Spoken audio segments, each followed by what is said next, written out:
വാപ്പാടെയും ഉമ്മാടെയും മുന്നിൽ നിന്റെ ശബ്ദമുയർന്നാൽ, നിന്റെ മാതാപിതാക്കളുടെ മുന്നിലെങ്ങാനും നിന്റെ ശബ്ദമുയർന്നാൽ കഴിഞ്ഞടാ സഹോദരാ, നിന്റെ ദുനിയാവും പോയി, നിന്റെ ആഖിറവും പോയി, സർവ്വതും നഷ്ടപ്പെടുകയാണ്. എൻ്റെ പ്രിയപ്പെട്ടവരെ, നബി സല്ലല്ലാഹു അലൈഹി വസല്ലമ തങ്ങൾ അവിടെന്ന് പറഞ്ഞു, സ്വഹാബാ, ആരെങ്കിലും 3 പാപങ്ങൾ ചെയ്താൽ അവന് മരണത്തിന് ശേഷമല്ല ശിക്ഷയുള്ളത്, ദുനിയാവിൽ വെച്ച് തന്നെ അള്ളാഹു ശിക്ഷ കൊടുക്കുകയാണ്. ഈ ദുനിയാവിൽ വെച്ച് തന്നെ ശിക്ഷ തുടങ്ങുകയാണ്. അത് കഴിഞ്ഞാണ് മരണസമയത്ത് ശിക്ഷ, ഖബറിന്റെ അകത്ത് ശിക്ഷ, പരലോകത്ത് ശിക്ഷ, നരകത്തിലെ ശിക്ഷ. മോനെ, ദുനിയാവിൽ വെച്ച് തന്നെ അള്ളാഹു ശിക്ഷ തരുന്ന പാപങ്ങളിൽപ്പെട്ട ഒരു പാപമാണ് തന്റെ മാതാപിതാക്കളുടെ മനസ്സു വേദനിപ്പിക്കുന്നത്, തന്റെ മാതാപിതാക്കളെ വേദനിപ്പിക്കുന്നത്. അവൻ അള്ളാഹു ദുനിയാവിൽ വെച്ച് തന്നെ ശിക്ഷ കൊടുക്കുമെന്ന് നബി മുഹമ്മദ് മുസ്തഫ സല്ലല്ലാഹു അലൈഹി വസല്ലമ തങ്ങൾ പറയുമ്പോൾ ഉമ്മാനോട് കയർക്കുന്നവരുണ്ട്, വാപ്പാനോട് കയർത്ത് സംസാരിക്കുന്നവരുണ്ട്, മാതാപിതാക്കളെ തല്ലുന്നവരുണ്ട്. ഈ സദസ്സിലിരിക്കുന്ന വിദ്യാർത്ഥികളോട് ഞാൻ പറയുകയാ, ചെറിയ കുട്ടികളുണ്ടല്ലോ, പടച്ചവനെ ഉമ്മാനോട് കയർത്തു സംസാരിക്കുന്ന മക്കളുണ്ടല്ലോ, എടാ ചെറുപ്പക്കാരാ, ഉമ്മാന്റെ മുന്നിൽ നിന്റെ ശബ്ദമുയർത്തരുത്, ഉമ്മാടെ മുന്നിൽ നിന്റെ ശബ്ദമുയർത്തരുത്. ഉമ്മ ഒരു സ്ഥലത്ത് പോകണ്ട എന്ന് പറഞ്ഞാ പോകരുത്, വാപ്പ ഒരു സ്ഥലത്തേക്ക് പോകണ്ടെന്ന് പറഞ്ഞാ പോകരുത്. അത് എവിടേക്കാണെങ്കിലും പോകണ്ട. ഉസ്താദേ, പോയാൽ എന്തു ചെയ്യും? ഉമ്മ പറഞ്ഞു കളിക്കാൻ പോകണ്ട, ഫുട്ബോൾ കളി കാണാൻ പോകണ്ട, കറങ്ങാൻ പോകണ്ട, ടൂറിന് പോകണ്ട. ഉമ്മ പോകണ്ട എന്ന് പറഞ്ഞാ പിന്നെ നീ പോകരുത്. അപ്പോ നീ ചോദിക്കും, ഉസ്താദേ, പോയാൽ എന്ത് സംഭവിക്കും? മോനെ, നിനക്കൊക്കെ ഞാനൊരു ചരിത്രം പറയാ. ഈ സദസ്സിലിരിക്കുന്ന ചെറിയ വിദ്യാർത്ഥികളുണ്ടല്ലോ, ചെറുപ്പക്കാരുണ്ടല്ലോ, എന്റെ പ്രിയപ്പെട്ട പെൺകുട്ടികളുണ്ടല്ലോ, നിങ്ങൾക്ക് ഞാനൊരു ചരിത്രം പറഞ്ഞു തരാ. ഉമ്മ പറയുന്നത് അനുസരിക്കാത്തവർക്ക് റബ്ബ് കൊടുത്ത ഒരു ചരിത്രം പറയാ. എന്റെ പ്രിയപ്പെട്ട ചെറുപ്പക്കാരാ, നിന്നെ പോലെ ഫദിൽ എന്ന് പറയുന്ന ഒരു ചെറുപ്പക്കാരൻ ജീവിച്ചിരുന്നു. അല്ലാഹുവേ, വാപ്പ മരണപ്പെട്ടു പോയി, ഉമ്മ മാത്രമേ ഉള്ളൂ. ഫദിൽ എന്ന് പറയുന്ന ഒരു ചെറുപ്പക്കാരൻ നിന്നെ പോലെ യുവത്വത്തിന്റെ നടുവിൽ നടന്ന ചെറുപ്പക്കാരനാണ്. അവസാനം ഫദിൽ എന്ന് പറയുന്ന ചെറുപ്പക്കാരനോട് കൂട്ടുകാര് മുഴുവനും പറഞ്ഞു, ഫദിലേ, ഞങ്ങളെല്ലാവരും കൂടെ മക്കത്ത് പോകാൻ തീരുമാനിച്ചു, ഞങ്ങളെല്ലാവരും ഉംറയ്ക്ക് പോകുകയാണ്, നീ ഞങ്ങളുടെ കൂടെ വരുന്നോ ഫദിലേ? ഫദിൽ എന്ന് പറയുന്ന ചെറുപ്പക്കാരൻ പറഞ്ഞു, ഞാൻ എൻ്റെ ഉമ്മാനോട് ചോദിച്ചിട്ട് പറയാം, ഞാൻ എൻ്റെ ഉമ്മയോട് ചോദിച്ചിട്ട് പറയാ. ഫദിൽ എന്ന് പറയുന്ന ചെറുപ്പക്കാരൻ വീട്ടിലേക്ക് ഓടി വന്നിട്ട് തന്റെ പ്രിയപ്പെട്ട മാതാവിനോട് അവിടെ നിന്ന് ചോദിക്കുന്ന, ഉമ്മാ, കൂട്ടുകാര് മുഴുവനും മക്കത്ത് പോവുകയാ, ഞാനും കൂടെ പോകട്ടെ ഉമ്മ? ഉംറ ചെയ്യണമെന്ന് വല്ലാത്ത ആഗ്രഹമുണ്ടുമ്മ. ഫദിൽ എന്ന് പറയുന്ന ചെറുപ്പക്കാരനോട് ഉമ്മ പറഞ്ഞു, എന്റെ പൊന്നുമകന് പോകണ്ട, നീ പോയാ എനിക്കാരുമില്ലല്ലോ, എന്നെ ആരാണ് നോക്കുന്നത്? അതുകൊണ്ട് എൻ്റെ മോൻ പോകണ്ട, പിന്നീടൊരു സമയത്ത് പോകാമെന്ന് ഉമ്മ എവിടെ നിന്ന് പറയുകയാണ്. ഫളിലിന് വല്ലാത്ത വിഷമമുണ്ടായി, പക്ഷേ അവിടെ നിന്ന് കാണിച്ചില്ല. കൂട്ടുകാരുടെ മുന്നിൽ പോയിട്ട് പറഞ്ഞു, എൻ്റെ ഉമ്മ എനിക്ക് അനുവാദം തന്നില്ല, കൂട്ടുകാര് കളിയാക്കുകയാ, കള്ളു കുടിക്കാനും വ്യഭിചരിക്കാനും ഒന്നുമല്ലടാ നിന്നെ വിളിച്ചത്, മക്കത്ത് പോയിട്ട് ഉംറ ചെയ്യുന്നതിന് വേണ്ടിയാണ്, ഇതിനു പോലും നിന്റെ ഉമ്മ അനുവാദം തരുന്നില്ലല്ലോ. കൂട്ടുകാര് മുഴുവനും അവിടെ നിന്ന് കുത്തുവാക്കോ പറയുകയാണ്. അവര് പറഞ്ഞു, നീ വരുന്നെങ്കിൽ വാടാ എന്ന് പറഞ്ഞിട്ട് കൂട്ടുകാര് മുഴുവനും പോകുകയാണ്. ഫദിൽ എന്ന് പറയുന്ന ചെറുപ്പക്കാരൻ തന്റെ വീട്ടിലേക്ക് കടന്നു വന്നു. രണ്ടാമതും ചോദിച്ചു, ഉമ്മാ, എല്ലാവരും മക്കത്ത് പോകുന്നു, ഞാനും കൂടെ പോകട്ടെ ഉമ്മ? ഉമ്മ പറഞ്ഞു, നിന്നോട് പോകണ്ട എന്നാണ് ഞാൻ പറഞ്ഞത്. പക്ഷേ ഫദിലിന് ഇഷ്ടപ്പെട്ടില്ല. വീടിന്റെ അകത്ത് കടന്നു ചെന്നു. അവിടെ നിന്ന് ചിന്തിച്ചു, അല്ലാ, വ്യഭിചരിക്കാനോ കള്ളു കുടിക്കാനോ കറങ്ങാനോ അല്ല, മക്കത്ത് പോകുന്നത് ഉംറ ചെയ്യാനാണല്ലോ. അതൊരു നല്ല കാര്യമാണല്ലോ. എന്തിനാ ഉമ്മയുടെ അനുവാദം എന്തിനാണ്? ഫദിലെന്ന് പറയുന്ന ചെറുപ്പക്കാരൻ പെട്ടെന്ന് തന്റെ സാധനങ്ങൾ മുഴുവനും എടുത്ത് വീടിന്റെ വെളിയിലേക്ക് ഇറങ്ങുമ്പോ ഉമ്മ പറഞ്ഞു, മോനെ ഫദിലേ, പോകല്ലേടാ മോനെ, മോനെ ഉമ്മാടെ വാക്ക് കേൾക്കാതെ ഇറങ്ങി പോകല്ലേ. ഫദിലെന്ന് പറയുന്ന ചെറുപ്പക്കാരനോട് കരഞ്ഞു വിളിച്ചുകൊണ്ട് തന്റെ മാതാവ് പറയുകയാ. പക്ഷേ യുവത്വത്തിന്റെ നടുവിലൂടെ നടന്നു പോയ ഫദില് കേട്ടതുപോലും കാണിച്ചില്ല. അവിടെ നിന്ന് ഇറങ്ങി പോവുകയാണ്. പടച്ചവനെ ചെന്ന് നോക്കുമ്പോൾ തന്റെ കൂട്ടുകാര് മുഴുവനും യാത്ര തുടങ്ങിയിരിക്കുകയാണ്. അവസാനം ഫദില് ഒറ്റയ്ക്കാണ് നടന്നു പോകുന്നത്. അവസാനമല്ലാ മനസ്സിന്റെ ഉള്ളിൽ വല്ലാത്ത പ്രയാസമായി, മനസ്സിന്റെ ഉള്ളിൽ വല്ലാത്ത വേദന. കൂട്ടുകാരാണെങ്കിൽ പോകുകയും ചെയ്തു. ഉമ്മാനെ വേദനിപ്പിച്ചിട്ടാണ് ഇറങ്ങി വന്നത്. സമാധാനമില്ല, സമാധാനമില്ല. അവസാനം ഫദിലെന്ന് പറയുന്ന ചെറുപ്പക്കാരനൊരു പള്ളി കണ്ടു. നിസ്കരിച്ചാ സമാധാനം കിട്ടുമല്ലോ. ഉളുവെടുത്തു പള്ളിക്കകത്ത് കയറി 2 റക്അത്ത് നമസ്കരിച്ചു. നമസ്കാരം കഴിഞ്ഞ് വെളിയിലിറങ്ങുമ്പോ സുബ്ഹാനല്ലാഹ്, നാട്ടുകാര് വന്ന് പിടിച്ചു കെട്ടുകയാ. എന്തേ കാരണമെന്നറിയുമോ?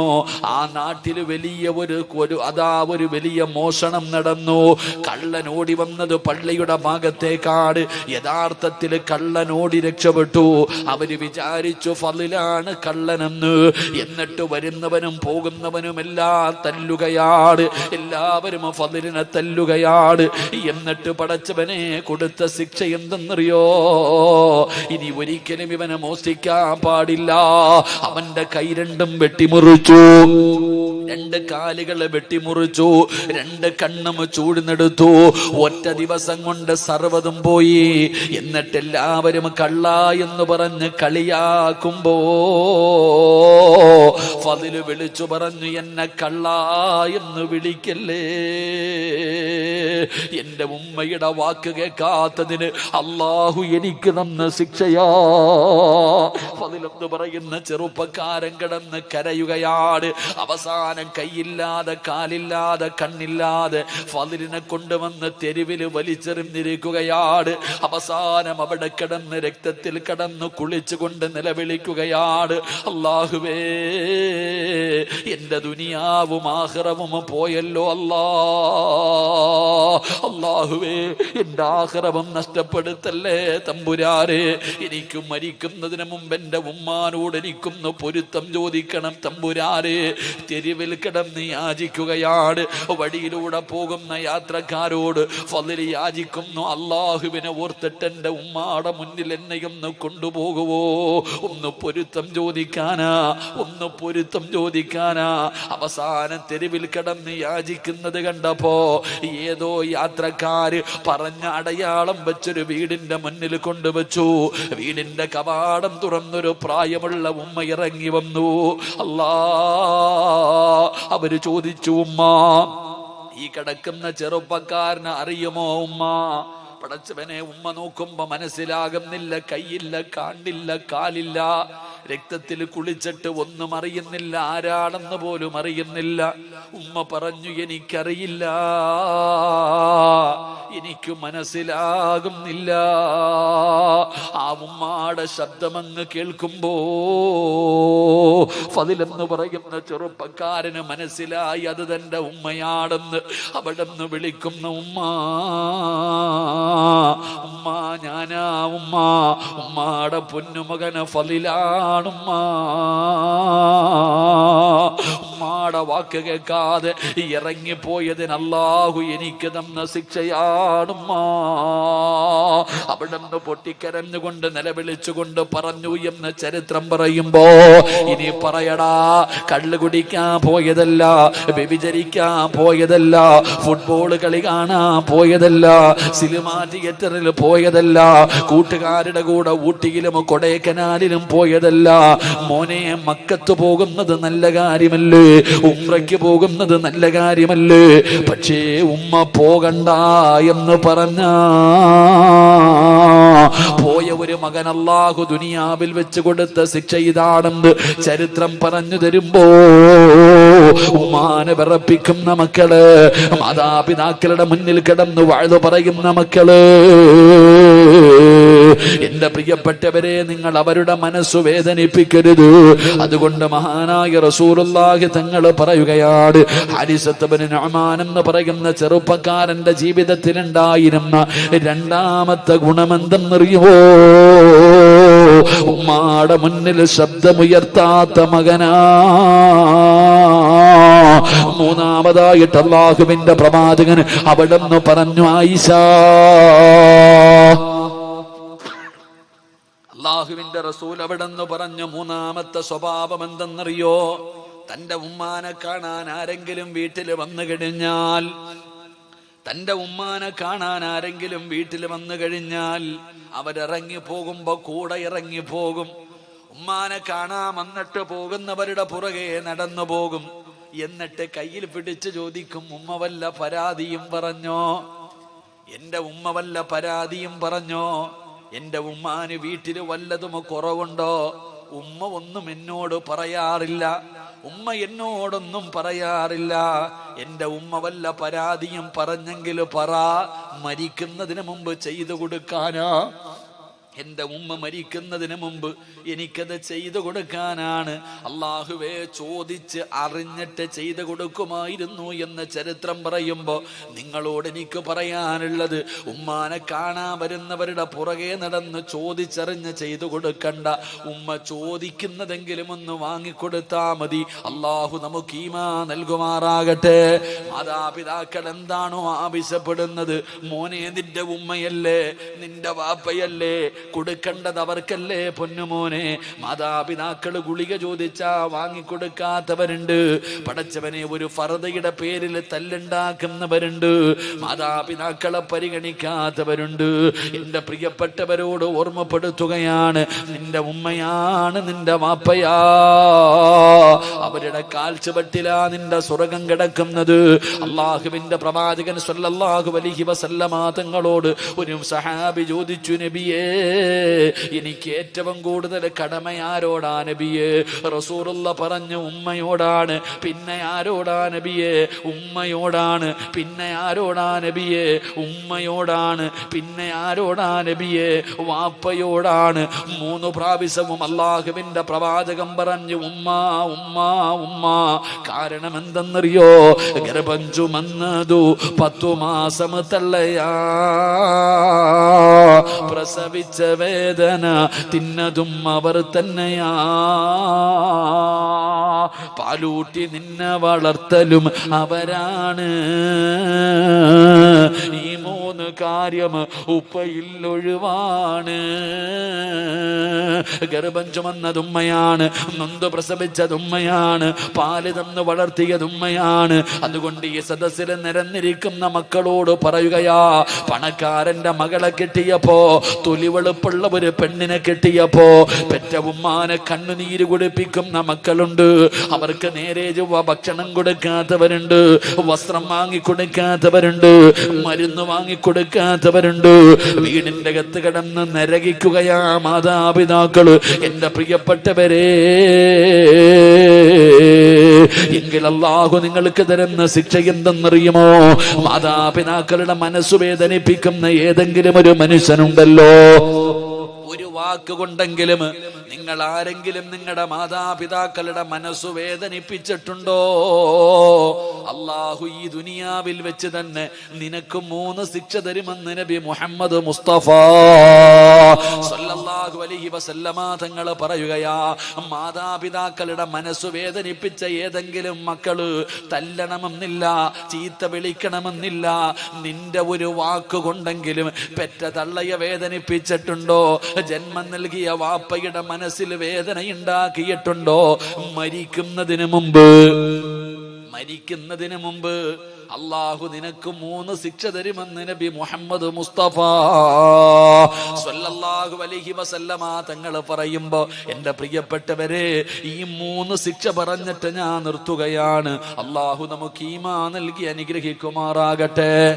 മാതാപിതാക്കളുടെ മനസ്സു വേദനിപ്പിച്ച ഏതെങ്കിലും ഒരു മകനോ മകളോ ഈ സദസ്സിലുണ്ടെങ്കിൽ നീ ഇന്ന് തൗബ ചെയ്തോണം. ഇന്ന് നീ തൗബ ചെയ്തോണം. ഇല്ലെങ്കിൽ മരിക്കുന്നതിന് മുമ്പ് അള്ളാഹു നിനക്ക് ഈ ദുനിയാവി വെച്ച് തന്നെ 3 ശിക്ഷ തരും. അള്ളാഹു കാത്തിരക്ഷിക്കുമാറാകട്ടെ. അള്ളാഹു കാത്തിരക്ഷിക്കുമാറാകട്ടെ. 11 മണിയായപ്പോ നിർത്താറായ ഈ 3 ശിക്ഷ കൂടെ പറയണമെന്നുണ്ട്. നിങ്ങൾ ഇരുന്നാ ഞാൻ പറയാം, ഇല്ലെങ്കിൽ നിർത്താം. എന്ത് വേണം? പറയണോ നിർത്തണോ? പറയണമെന്നുള്ളൊരു കൈവക്കിക്ക്. പൈസ ചോദിക്കുമ്പോ ഇതുപോലെ പൊക്കൂലേ? അള്ളാഹു ഈമാൻ തരുമാറാകട്ടെ. എൻ്റെ പ്രിയമുള്ള സഹോദരങ്ങളെ, അള്ളാഹുവിൻ്റെ പ്രവാചകൻ നബി മുഹമ്മദ് മുസ്തഫ സല്ലല്ലാഹു അലൈഹി വസല്ലമ തങ്ങൾ പറഞ്ഞു, ഉമ്മാനെ വേദനിപ്പിക്കുന്ന, വാപ്പയെ വേദനിപ്പിക്കുന്ന ആരെങ്കിലും ഈ സദസ്സിലുണ്ടെങ്കിൽ അള്ളാഹു നിനക്ക് തരുന്ന 1ാമത്തെ ശിക്ഷ, നിന്റെ ആയുസ് അള്ളാഹു വെട്ടിച്ചുരുക്കുമെന്ന് നബിയിനാ റസൂലുള്ളാഹി. എടാ, ഉമ്മാനെയും വാപ്പാനെയും വേദനിപ്പിച്ച നീ ഒരുപാട് കാലം ഇവിടെ ഉണ്ടാകില്ല. ഉമ്മാനെ വേദനിപ്പിച്ച നീ, വാപ്പയെ വേദനിപ്പിച്ച നീ ഇവിടെ ഒരുപാട് കാലം ഉണ്ടാകില്ലടാ. നിന്റെ ആയുസ് അള്ളാഹു വെട്ടിച്ചുരുക്കുമെന്ന് നബിയിനാ റസൂലുള്ളാഹി. കാരണം നീ പെറ്റ തള്ളയെ കണ്ണുനീര് കുടിപ്പിച്ചവനാ, ഉമ്മാനെ തല്ലിയവനാ, വാപ്പാനെ വേദനിപ്പിച്ചവനാ നീ. നിന്റെ ആയുസ് അള്ളാഹു വെട്ടിച്ചുരുക്കും. കേട്ടോ എല്ലാ സഹോദരിമാരും കേട്ടോ. സ്വന്തം ഭർത്താവിനെ കിട്ടിയപ്പോ നിനക്ക് ഉമ്മായെ വേണ്ട, വാപ്പാനെ വേണ്ട, ഒന്ന് ഫോൺ വിളിക്കാൻ പോലും നിനക്കൊന്നും സമയമില്ലല്ലോ സഹോദരിമാരെന്നാലോചിക്ക്. പെറ്റ തള്ളയൊന്ന് വിളിച്ച് നോക്കാൻ, ഉമ്മ ഭക്ഷണം കഴിച്ചോ എന്ന് ചോദിക്കാൻ, ഉമ്മാന് വസ്ത്രം വേണോ എന്ന് ചോദിക്കാൻ ഒരു മനസ്സില്ലാതെ പോയി. കാരണം നിന്റെ ലോകം നിന്റെ ഭർത്താവും നിന്റെ മക്കളും, നിനക്ക് അവരാണ് വലുത്. മാതാപിതാക്കളെ തിരിഞ്ഞു നോക്കാത്ത ഒരുപാട് സഹോദരിമാരുണ്ടില്ല എന്ന് ഞാൻ പറയണില്ല. സ്നേഹിക്കുന്നവരുമുണ്ട്, പടച്ചവനെ തിരിഞ്ഞു നോക്കാത്തവരുമുണ്ട്. കണ്ണുനീര് കുടിപ്പിക്കുന്ന എത്രയോ മാതാപിതാക്കൾ. എൻ്റെ പ്രിയപ്പെട്ടവരെ, വൃദ്ധസദനങ്ങളൊക്കെ വല്ലാതെ വർദ്ധിക്കുന്ന കാലമാ. എങ്കിലും മാതാപിതാക്കളുടെ മുന്നിൽ കടന്ന് വാഴ്ന്നു പറയുന്ന എല്ലാ മക്കളും കേട്ടോ, നിന്നെ അള്ളാഹു എത്രയും പെട്ടെന്ന് പള്ളിക്കുഴിയിലെത്തിക്കും. അള്ളാഹു കാത്തിരക്ഷിക്കുമാറാകട്ടെ. അള്ളാഹു കാത്തിരക്ഷിക്കുമാറാകട്ടെ. 2, നിനക്കല്ല ഒരു നല്ല മരണം തരത്തില്ലടാ ജീവിതത്തിൽ. ഒരിക്കലും നീ കരുതിക്കോ, നീ എത്ര വലിയ കൊലകൊമ്പനാണെങ്കിലും മഹാനായ റസൂലുള്ളാഹി സ്വല്ലല്ലാഹു അലൈഹി വസല്ലമ തങ്ങളുടെ സഹാബിയ അൽഖമ റളിയല്ലാഹു തആല, സഹാബി വേറെ ആരുമല്ല, താടിക്കും തഴമ്പൊക്കെ നീളക്കുള്ള ആളാണെങ്കിലും അൽഖമ റളിയല്ലാഹു തആല അൻഹു സക്കറാത്തിന്റെ അവസ്ഥയിൽ കിടക്കുമ്പോൾ സ്വഹാബികൾ അടുത്തു വന്ന് നിന്നിട്ട് പറഞ്ഞു കൊടുത്തു, ലാ ഇലാഹ ഇല്ലല്ലാ. ഈ സഹാബിയുടെ നാവ് പൊങ്ങുന്നില്ല, ലാ ഇലാഹ ഇല്ലല്ലാ പറയാൻ നാവ് പൊങ്ങുന്നില്ല. അള്ളാഹുവെ പടച്ചവനെ, സഹാബത്ത് മുത്തുനബിയുടെ ചാരത്ത് വന്നിട്ട് പറഞ്ഞു, നബിയെ, അൽക്കമയ്ക്ക് ലാ ഇലാഹ ഇല്ലല്ലാ പറയാൻ കഴിയുന്നില്ല നബിയെ. റസൂലുള്ളാഹി തങ്ങൾ ചോദിച്ച 1ാമത്തെ ചോദ്യം, ഉമ്മ ജീവിച്ചിരിപ്പുണ്ടോന്നാ. അപ്പൊ സ്വഹാബികൾ പറഞ്ഞു, ഉണ്ട് നബിയെ. വിളിച്ചുകൊണ്ട് വരാൻ പറഞ്ഞു. റസൂലുള്ളാഹി സ്വല്ലല്ലാഹി അലൈഹി വസല്ലം തങ്ങളുടെ മുന്നിൽ പ്രായം ചെന്ന ഉമ്മാനെ കൊണ്ടുവന്നു. മുത്തുനബി ചോദിച്ചു ഉമ്മയോട്, അൽക്കമയുമായിട്ട് എങ്ങനെ ഉമ്മ? നബിയെ, എനിക്കവനെ വല്ലാത്ത ഇഷ്ടമായിരുന്നു നബിയെ, എനിക്കവനെ വല്ലാത്ത ഇഷ്ടമായിരുന്നു. ഞാൻ വല്ലാതെ കഷ്ടപ്പെട്ടാണ് അവനെ വളർത്തിയത്. പക്ഷെ പെണ്ണ് കെട്ടിക്കഴിഞ്ഞപ്പോ എന്നെക്കാല് സ്നേഹം അവനവന്റെ ഭാര്യയോടാണ് നബിയെ. വല്ലാത്ത മറുപടി. റസൂലുള്ളാഹി തങ്ങളോട് പറഞ്ഞ, നബിയെ, അവൻ എന്നെക്കാലും വലുത് അവന്റെ പെണ്ണും പിള്ളയാ. അവൻ എന്നോടത് കാണിക്കാൻ പാടുണ്ടോ? ഞാൻ അവൻ ഇത്രയും കഷ്ടപ്പെട്ട് വളർത്തിയതല്ലേ നബിയെ. പരിരങ്ങന.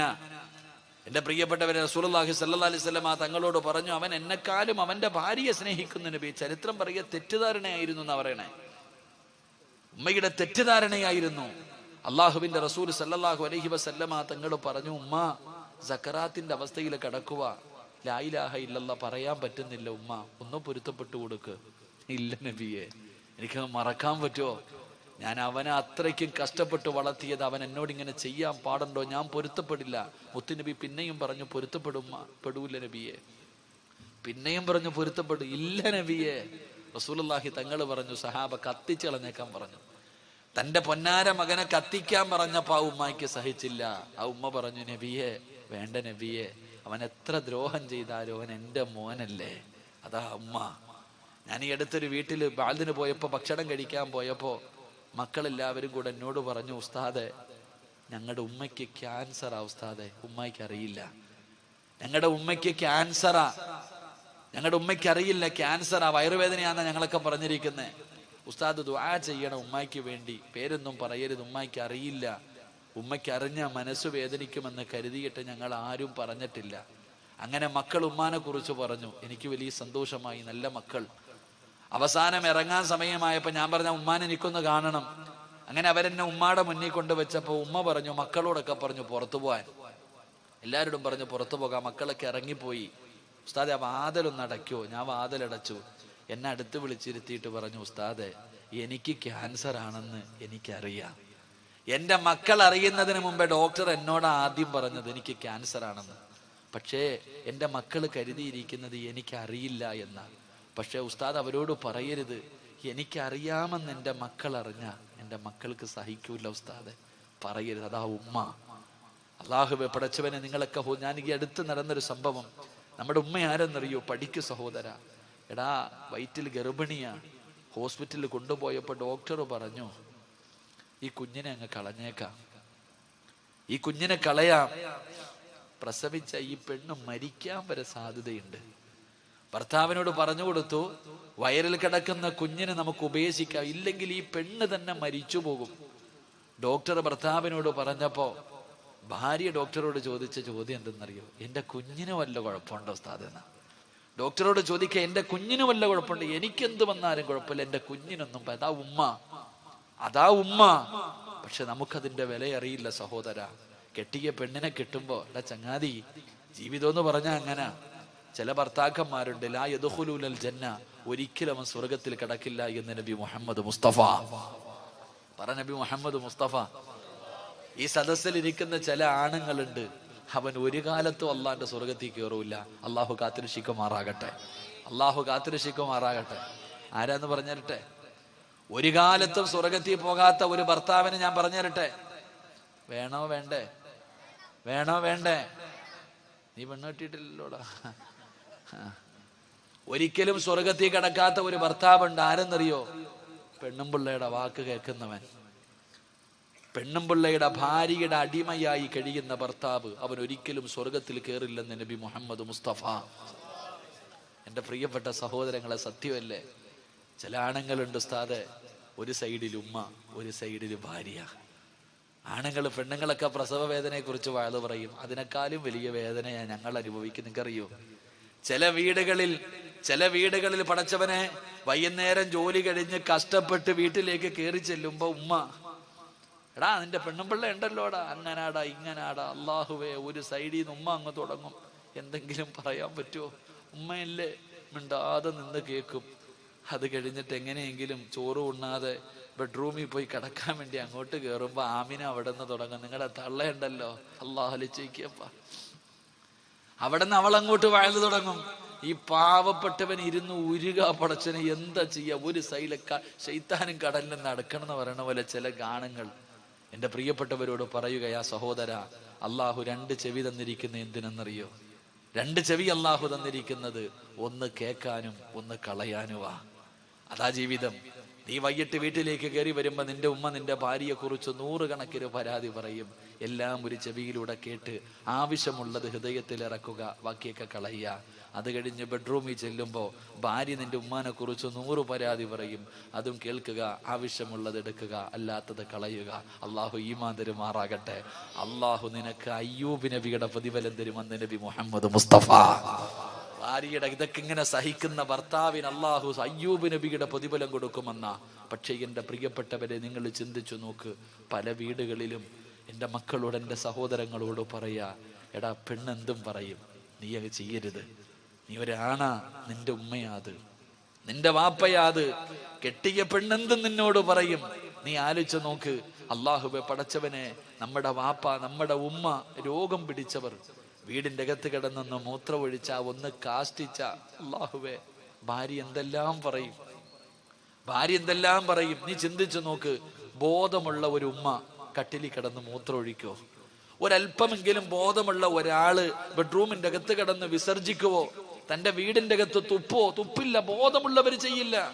പക്ഷെ രോഗം പിടിച്ച് ഓർമ്മയില്ലാതെ കിടക്കുന്ന നിന്റെ ഉമ്മ ഒന്ന് മൂത്രമൊഴിച്ചാ, ഒന്ന് കാഷ്ടിച്ചാ, ഭാര്യ വന്നിട്ട് പറയും, നിങ്ങളുടെ ഉപ്പാടെ ഉമ്മാടെ മൂത്രവും കാഷ്ടവും വാരാ എനിക്ക് വയ്യ, എവിടെങ്കിലും കൊണ്ടുപോയി കളമനുഷ്യ.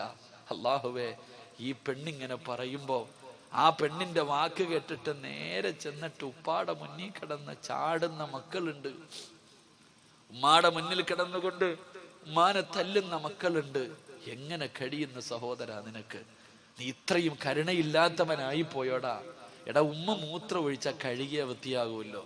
ഉമ്മാടെ മൂത്രമല്ലേ, ഉപ്പാടെ കാഷ്ടമല്ലേ. നിന്റെ ഉമ്മ ഒന്ന് വീടിന്റെ അകത്ത് തുപ്പിയ കഴുകടാ, തുടച്ചുകളാ, പൂവല്ലോ.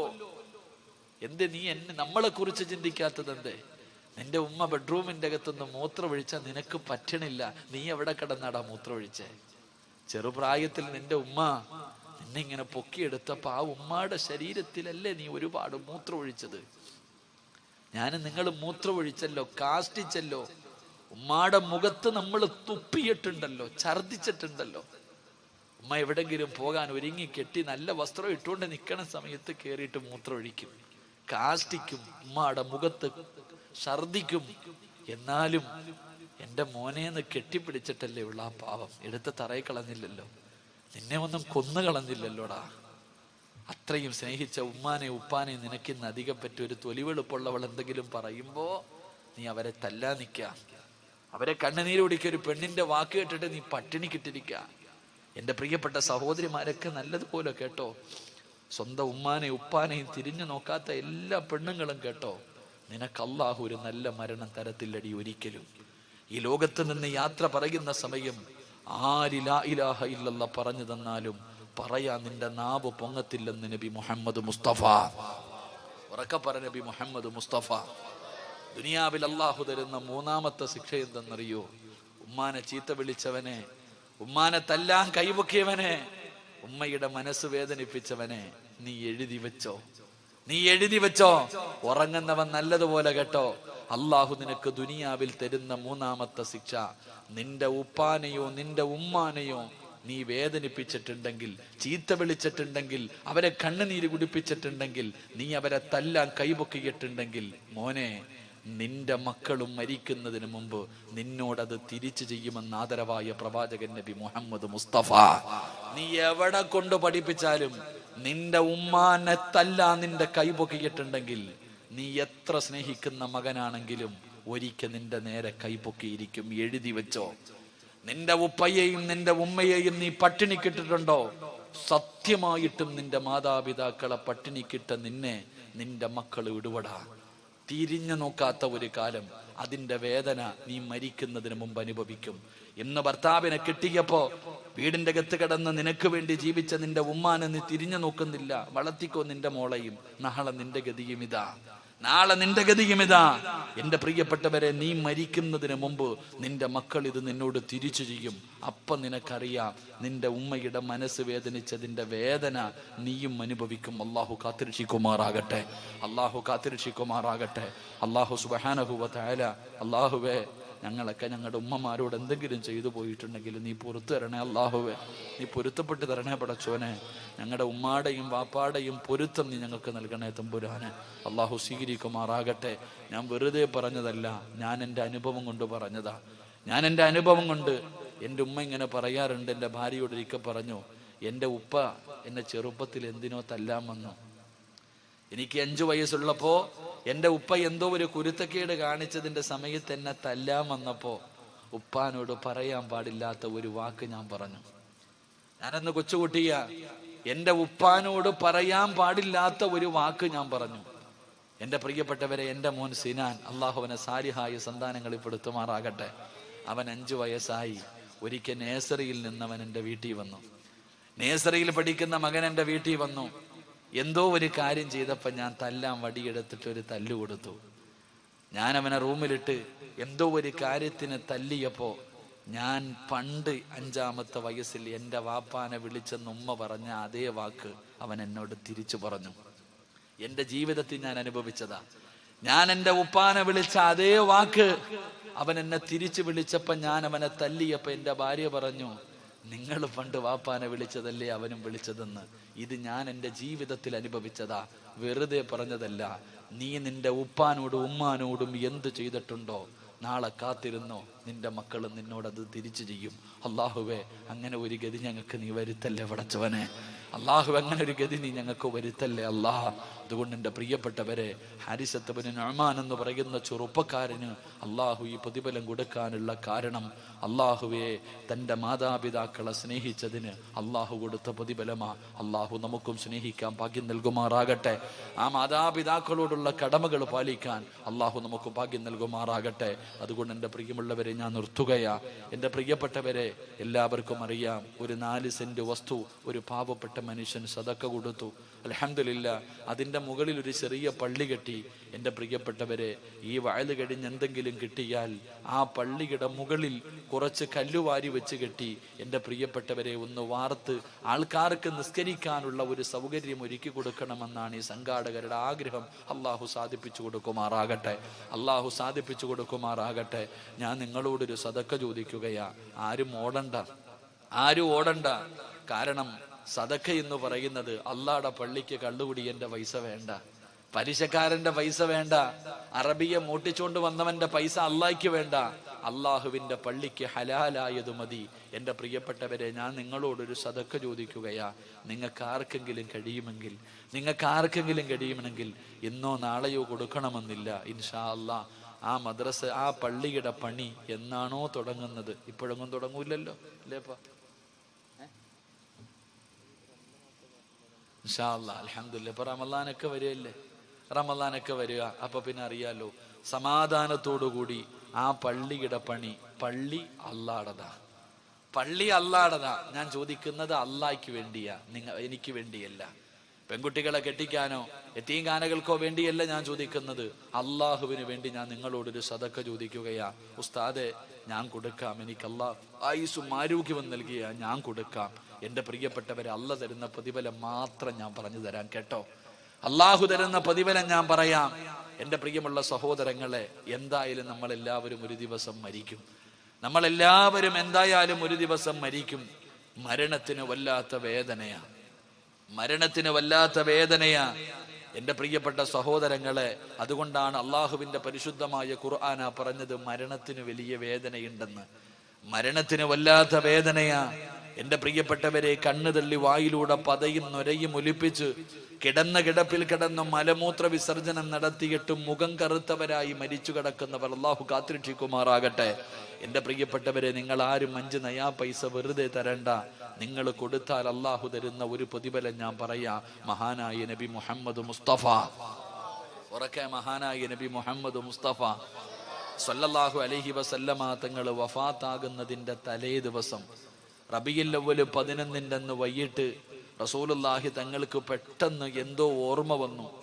ആയിഷ ബീബി റളിയല്ലാഹു തആല അൻഹ അടുത്ത് വിളിച്ചിട്ട് പറഞ്ഞു, ആയിഷ, ഇന്ന സ്ഥലത്ത് കുറച്ചു പൈസ ഇരിക്കുന്നുണ്ട്, എടുത്തുകൊണ്ടുവാ. 6-7 ദിർഹം എടുത്തുകൊണ്ടുവരാൻ പറഞ്ഞു. ആയിഷ ബീബി റളിയല്ലാഹു തആല അൻഹ ഓടിച്ചെന്നത് എടുത്തുകൊണ്ടുവന്ന് മുത്തുനബിയുടെ കയ്യിൽ വെച്ചു കൊടുത്തു. റസൂലുള്ളാഹി സ്വല്ലല്ലാഹു അലൈഹി വസല്ലമ തങ്ങൾ ആ 7 ദിർഹം കയ്യിൽ വെച്ചിട്ട് കരയുകയാ. അള്ളാന്റെ റസൂലിനോട് ആയിഷ ബീബി ചോദിച്ചു, എന്തിനാ നബിയെ കരയണേ? ആയിഷ, ഇതെന്റെ കയ്യിലിരിക്കണ സമയത്ത് ഞാൻ മരിച്ചുപോയാ അള്ളാഹുവിനോട് ഞാൻ എന്തു പറയും?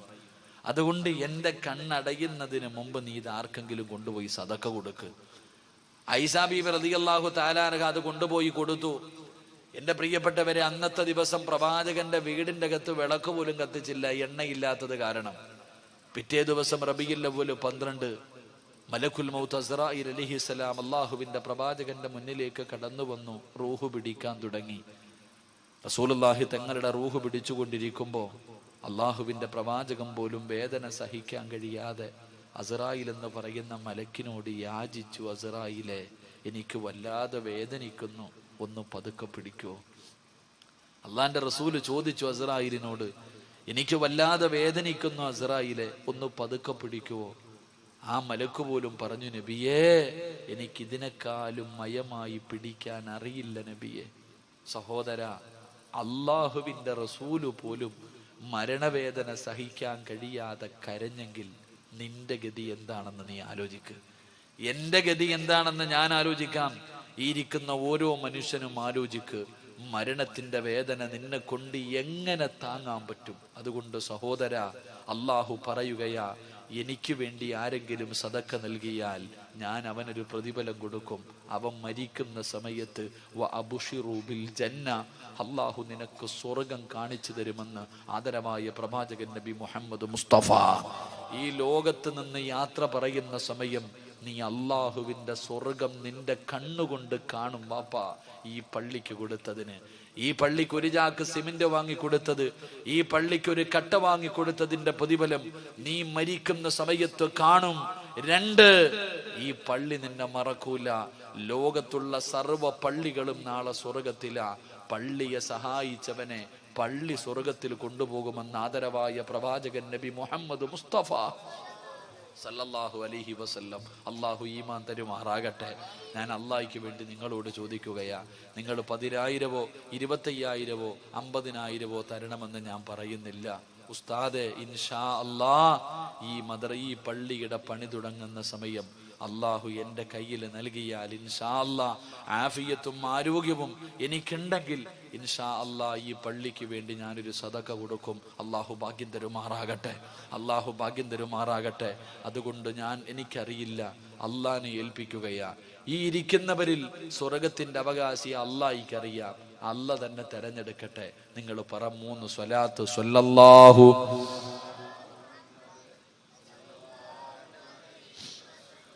സല്ലല്ലാഹു അലാ മുഹമ്മദ് സല്ലല്ലാഹു അലൈഹി വസല്ലം.